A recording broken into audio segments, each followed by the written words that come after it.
On the Halfassed Approach podcast. Damn, let's do it. You forgot the name of our podcast. Yeah. Why is it that basically in any fantasy world, technology doesn't seem to advance? All this and more on the Half-Assed Approach podcast.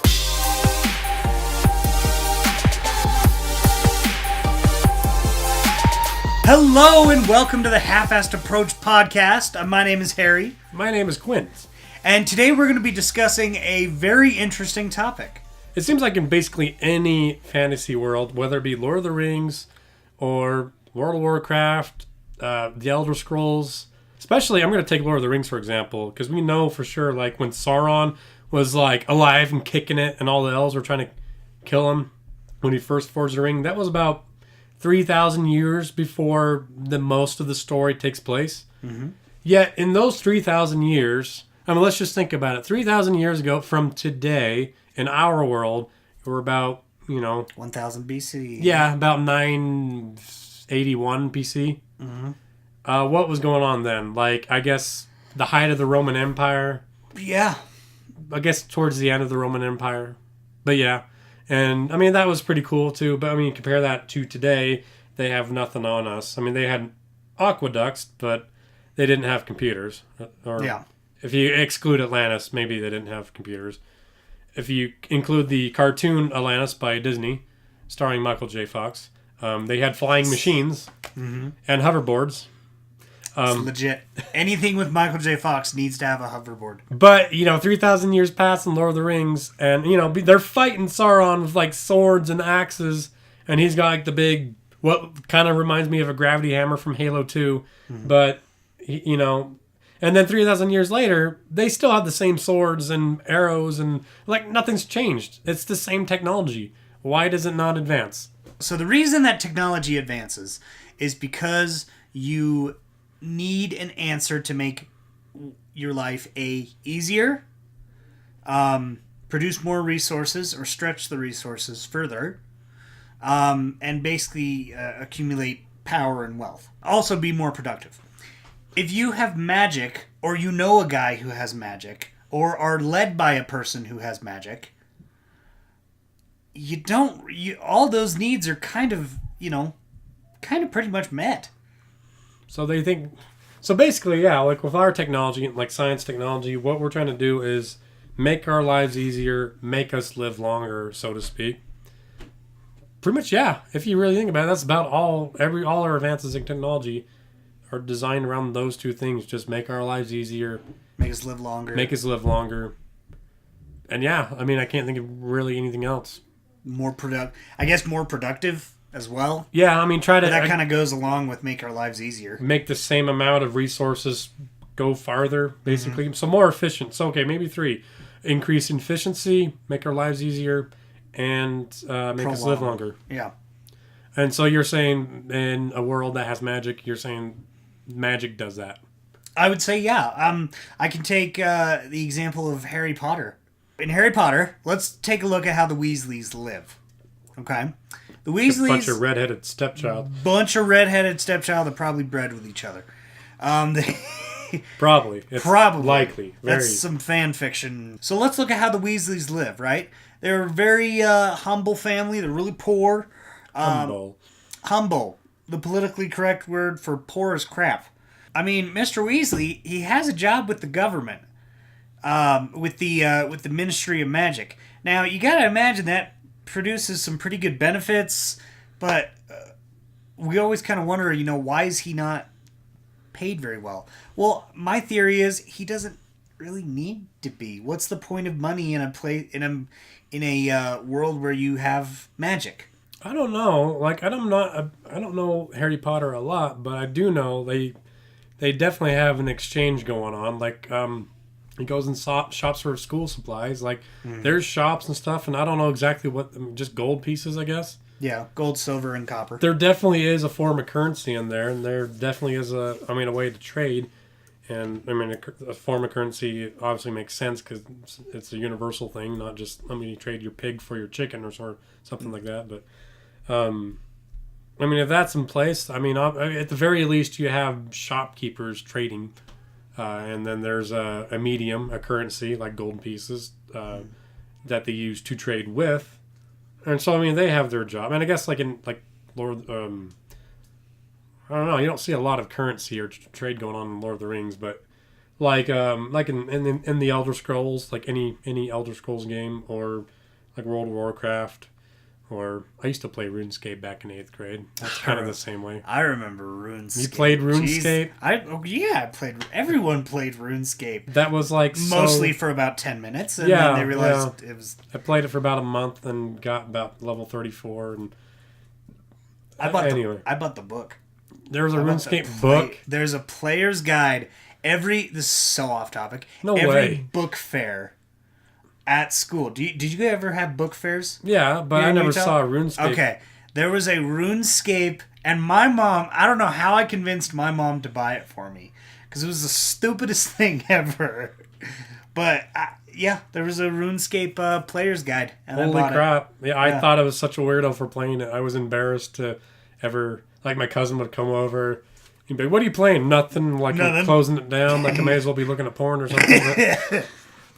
No, yeah. Okay, that's cool. It's a guilty pleasure. Everyone played RuneScape. How high, what level did you get to? I don't know. I played it for like 20 minutes. Realized it was stupid. I got to like 34.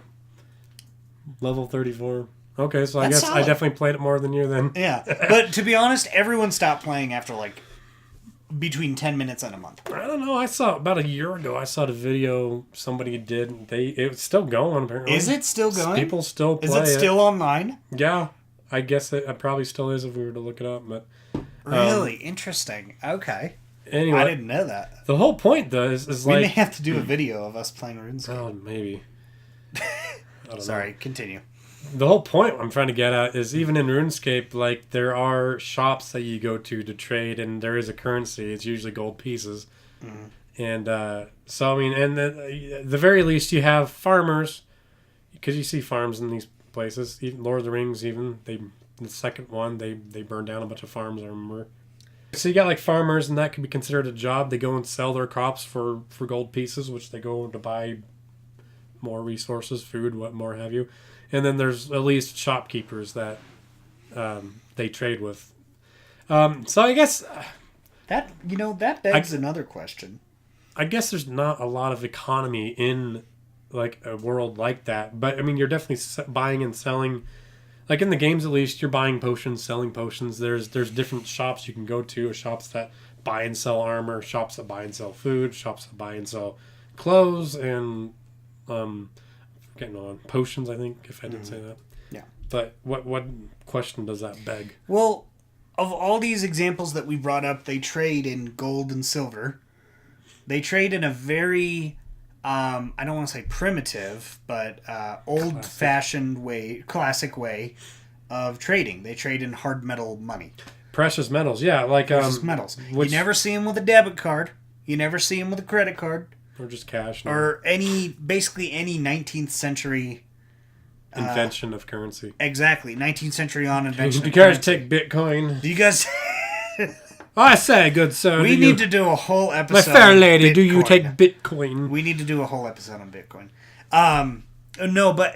So I find that very interesting. So I guess at some point, the financial system kind of stopped. I think the economy is kind of...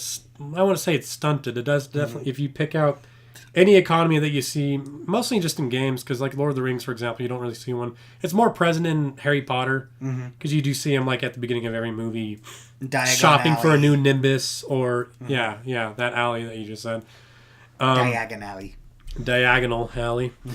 There's not as much to trade. Like we have computers and just anything past 1960 or something, like computers, I don't know, microphones, cell phones, all that is just a technology that doesn't even exist in these worlds. So because it doesn't need to. But there are things that, I mean, I guess there is an economy in our world for swords, battle axes, armor, but it's not nearly on the scale as, and plus it's usually just like cosplay stuff.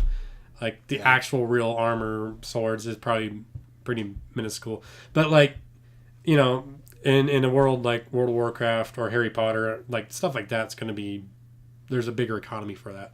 So, I mean, maybe it's still kind of proportional to the population, because it also seems like any any place you go to, even in like the heavier city places of fantasy world, it's still nothing like a metropolitan area that we have today.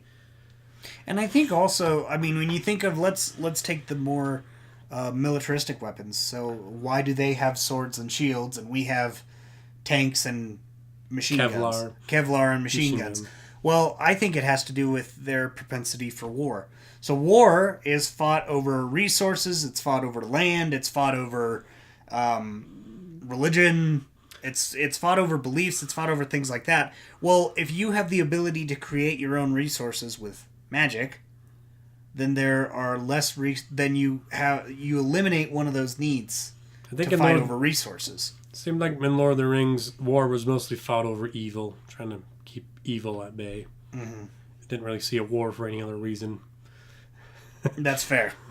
Not that it doesn't exist. I'm sure if Mordor wasn't breeding orcs like crazy, like rabbits, then I'm sure other people might, fight over own little squabbles and kingdoms and stuff. I guess I was thinking more in a Harry Potter sense, more of a, they're less.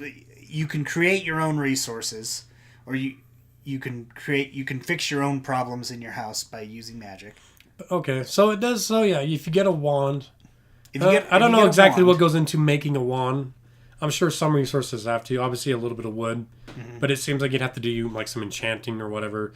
And I don't know what that really have to, like in Harry Potter. I don't know what that really entails. What actual resources that would entail, but and some kind of animals, something. So like a phoenix feather, a dragon heartstring, which is really gross when you think about it. Something like that. Okay, but basically it's the same like as in any RPG game, fantasy game. Mm-hmm.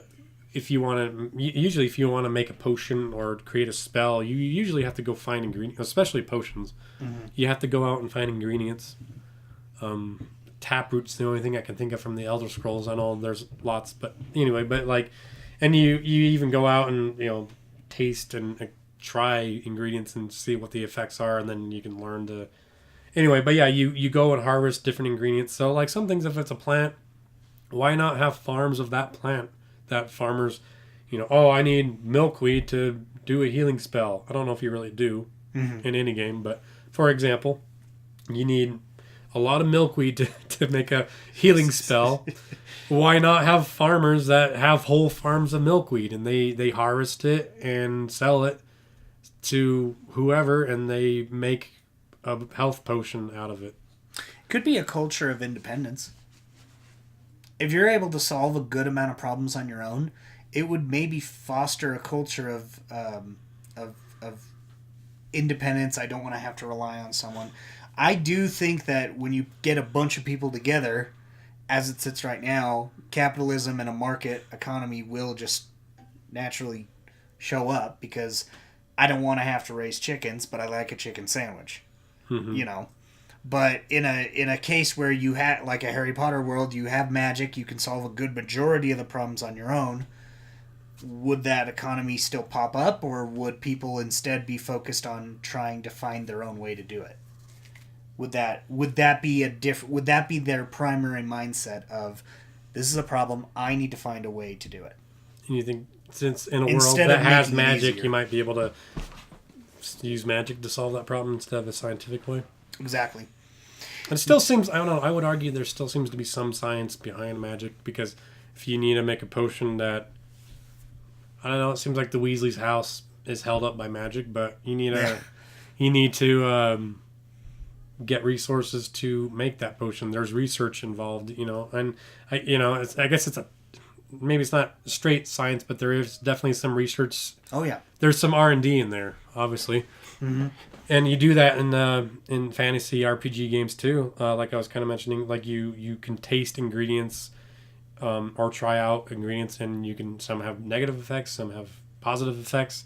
And just by you trying them, you might get hurt from it a little bit, but you can learn something from it and learn to make more potions and spells and whatever from it. So obviously there's some R&D with that.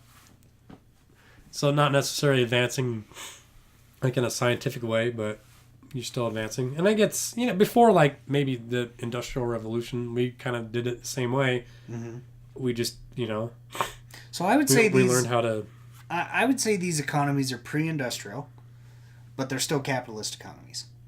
Yeah, so really, they're not. I mean, yeah, magic is present, but they're not a whole lot different than like what was going on in the 1800s, 1700s, or even like 1500 or. I'm thinking, like Crusades in England. That seems to be about before guns. Yeah, before guns, because you don't really see that. So yeah, maybe about 1500 or earlier. So we, as a population of non-magical, non-fantasy people, had an industrial revolution. Some say, the first start of the industrial revolution really happened in the 1800s. And then it kind of moved on. It happened in the 1800s, early 1800s. If we assume that they're kind of stuck in the time before that, 1700s, instead of an industrial revolution, they just filled that up with whatever magical... A magical revolution. A magical revolution. Exactly. Well, yeah. And I guess it might be a little different depending on what world you're thinking of. If you're thinking Harry Potter, it's going to be a little different than Lord of the Rings. It's going to be a little different than World of Warcraft. Than RuneScape. Yeah, than RuneScape. Yeah, I guess what really bugs me the most is just Lord of the Rings. Because we know for sure 3,000 years passes in that story and nothing seems to change. Yeah. And why is that? I actually have a theory as to... Okay. It may not be the same planet that's Earth. It might not be Earth. It could be a different planet, and maybe that planet doesn't have a certain resource, certain element. Like, I don't know if this really holds true, but like if a world doesn't have silicon, like that element, you wouldn't be able to make computers. Most of our computers is silicon based. But then again, I think with silicon you can also make glass. So that kind of puts a damper on that, because almost any fantasy world you're going to see a glass bottle or something somewhere in there. So you think it could be a lack of a certain element or a lack of a certain material? Yeah, either it hasn't been discovered yet, or it's just very rare that you can't really... silicon's an idea, but I don't know if that could really hold true, but maybe something else. Maybe, you'd have to apply it to just about every one of them, but there could have been a technological rise and then like a dark age. Mm-hmm. We definitely had that in our own past. We had the height of the Roman Empire and then the Dark Ages, and it's said that we've actually lost a lot of technology, and it's a lot of technology that we now don't know about. Yeah, and it's theorized that it might have set us back like 200 years or something. So we could be living in the technological equivalent to 2200 right now. But thanks, Crusades. Thanks, Thank you, Dark Ages. Thank you so much, Dark We Ages. appreciate you. Yep. I guess there could be a number of reasons why nothing seems to really progress technologically. Maybe they're just, it could be as simple as the type of people. Could be a cultural. It's just a cultural thing. Yeah. There's no real need. People just seem to be happy as they are. Yeah. Wielding swords and making potions and fighting orcs. There's something to it. I wouldn't be, We definitely have a lot of games and fantasy entertainment based on the idea, so there might be something about it. Yep. So, if you're interested in that lifestyle, let us know in the comments below. If you have your own theory as to why society with magic and your stereotypical fantasy world would not advance technologically over a long period of time, feel free to give us some feedback on that, either on our Facebook page or our YouTube channel, facebook.com/ hold on. Facebook.com/halfassed pod. Also, we're on Patreon if you want to throw a few dollars our way. Patreon.com/halfassed. Or if you want to listen to us, we're on anchor.fm/halfassed. Our podcast is currently on Spotify, Radio Public, Google Podcasts, Breaker, Pocket Cast, and the podcasting thing that I use personally, which is Castbox. Man, that sounds like an advertisement, doesn't it? It's not. But seriously, go use Castbox. Because it's awesome. It's actually really, really good. I like it. What am I forgetting? I don't know. Yeah, I think you basically said it. All right. Sounds good. Thanks so much. Thanks so much for listening, and we'll talk to you later. Have a good one, guys.